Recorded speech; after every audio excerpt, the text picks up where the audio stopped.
Hello everyone, sorry it's been a while since I saw you, but today I'm going to make macarons. Now macarons are based on ground almonds.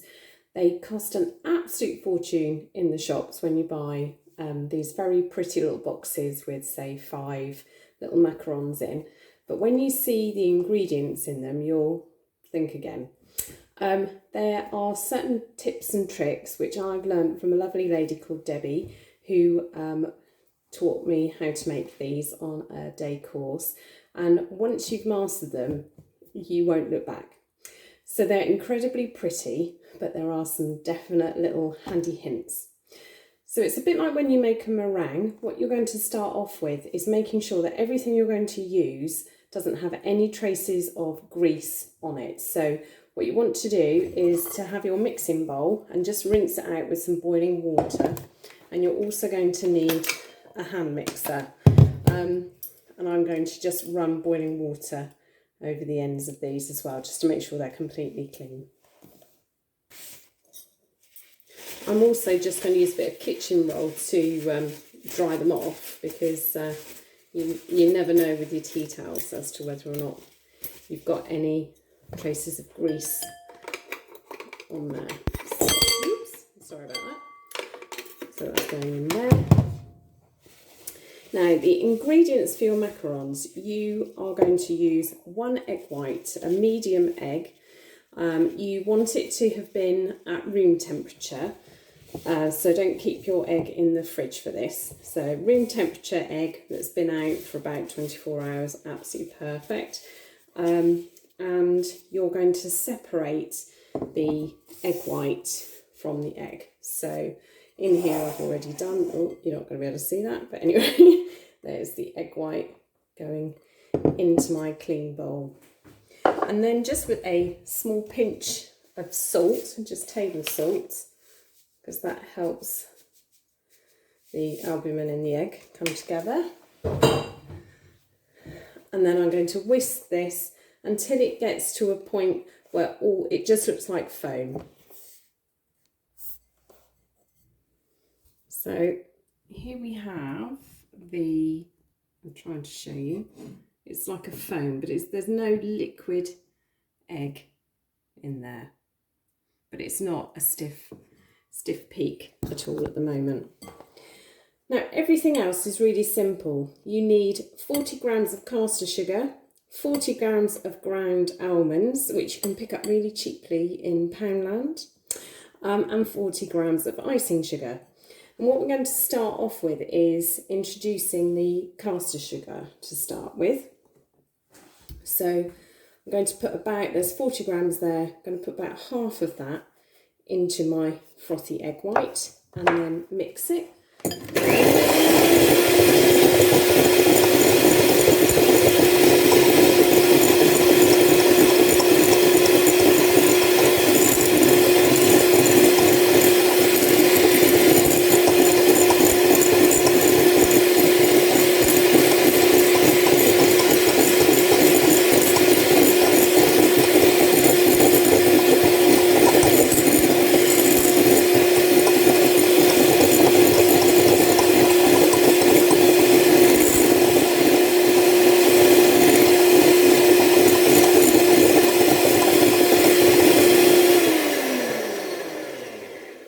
And you want to mix that until you have stiff peaks. So there we go, that's a stiff peak. Then you're going to add the other half of your caster sugar. And again, mix that until that's fully combined.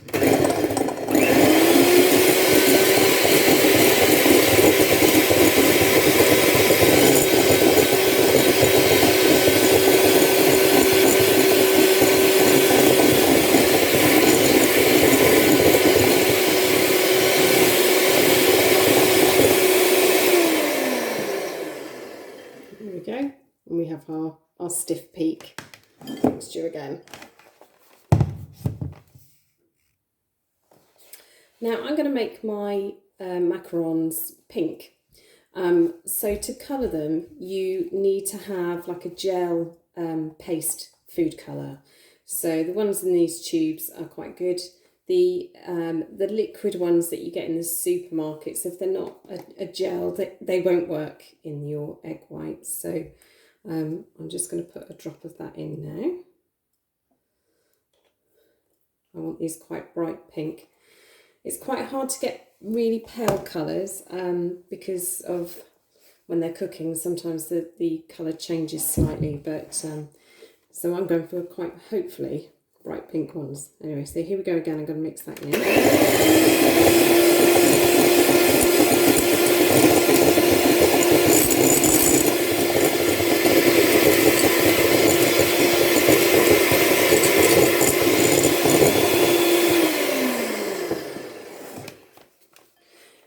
You don't want to over mix when you're adding your colour because you still want to be able to have this stiff peak. So, but there's my pink egg and caster sugar mixture. Anyway, we've finished with the mixer now. Everything now goes to a little bit of elbow grease. So what we're going to do, just get all of this off. Don't want to waste that mixture. That's like a whole macaron. So your next ingredients are the 40 grams of icing sugar and your 40 grams of ground almonds. Now what you're going to do is to sieve that, and we're going to do half and half at the same time. So I'm going to put half of my icing sugar in there with half of my ground almonds, and just going to work that through. Now if you have lots of lumps, you do have to be a bit careful because you don't want too much oil. So if you're going to push it through, just gently stir, don't push, because you'll release the oil from the nuts and that will affect your macaron.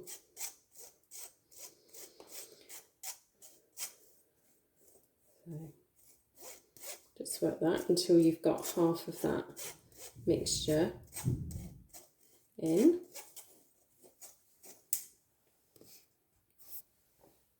Now some ground almonds are a finer grind than others, so I've got quite a bit left. The icing sugar's gone into my bowl, but the ground almonds hasn't. You don't want to lose that quantity, so this is actually more about getting air and getting rid of the lumps from the icing sugar, so I am now going to tip that in because you don't want to lose that quantity. And then what we do here is we gently fold that in to combine it. And this is when none of it makes any sense because you've just put a lot of air in the mixture and you're sort of squashing it all out now.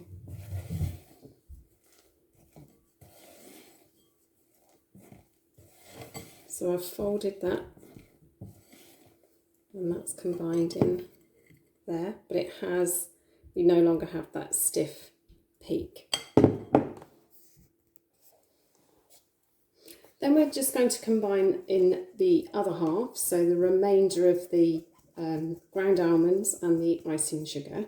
As I said, my ground almonds are quite coarse, so in they go.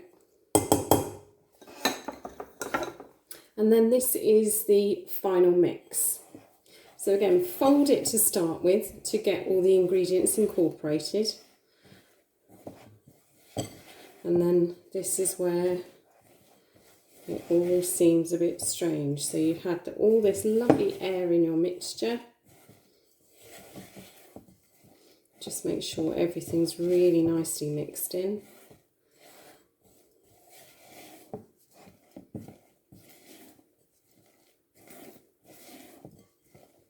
And then I'm going to pick up the speed of the mix. So you sort of bash it backwards and forwards really quick across the side of the bowl. So it gets to this almost dropping consistency, like it will leave a ribbon in your mixture. So it's gone quite runny now.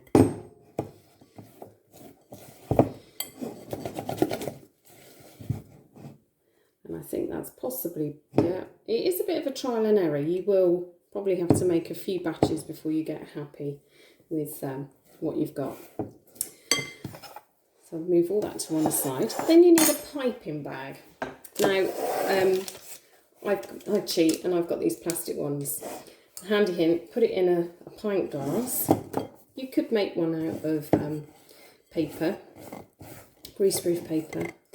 You don't need any nozzles or anything like that. And then you're going to pour your mixture, don't cut the end off yet, into your piping bag. There we go.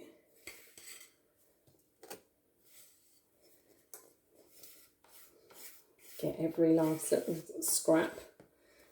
That could be, as I said, one more macaron that you need, because obviously you need two to complete your macaron.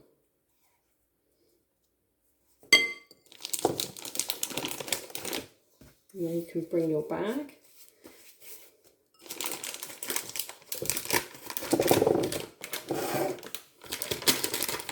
Like that. And there's your mixture in the bag. Now, I've got a macaron mat. I've got several. Actually, I think you can find them quite often in charity shops, because I think people get given them and then like, oh my goodness. So this is a silicone mat, and it's got little rings marked on there. Actually, this one's quite nice because it's got large on one side and teeny weeny ones on the other. I'm going to use the large ones. So yeah, they're quite good. You can put them in dishwasher, you can put them in the oven, you can put them in the freezer. But you can use greaseproof paper and just pipe your macaron straight onto the greaseproof paper.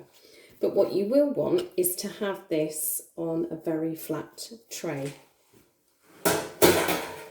Now, I use an upside down baking tray, because if you use it that way up, the heat of the oven has to go over that lip and then down in. There's, as I said, picked up these handy hints from the lovely Debbie. So I put it on the back of my baking tray like that, so it's nice and flat. Then what we're going to do is snip off the end of our piping bag. You don't have to squeeze very much at all with this. Start in the middle, so keep squeezing, and then a little C to come off. If I do one here, you'll be able to see. So start in the middle, squeeze, and a little C to come off. Squeeze, and a little C to come off.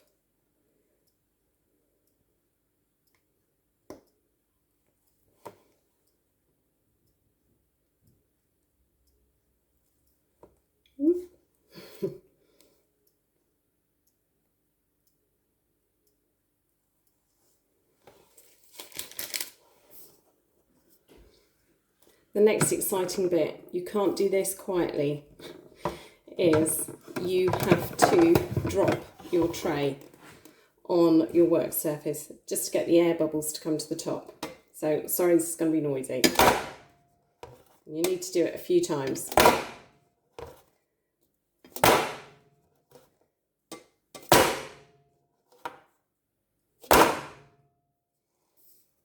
So hopefully you can see from bashing that there, I've got these little air bubbles have come up to the top, and also the mixture has spread. Now, so from that one mix, I managed to get all of those. And now we need to leave those for half an hour to skim over. Okay, so these have now settled for half an hour. Some recipes say you don't have to leave them to settle, and I have done it where I've just given them a quick bash on the worktop and then put them straight in, and they've been absolutely fine. But now I'm going to put them in the oven at 140 degrees for about 12 minutes. You don't want to open the door until after 10 to check. So here we go. So here are the macarons after 12 minutes, and you can see how they've risen, and there's the little frill around the bottom which is called a foot. And I'm just going to give one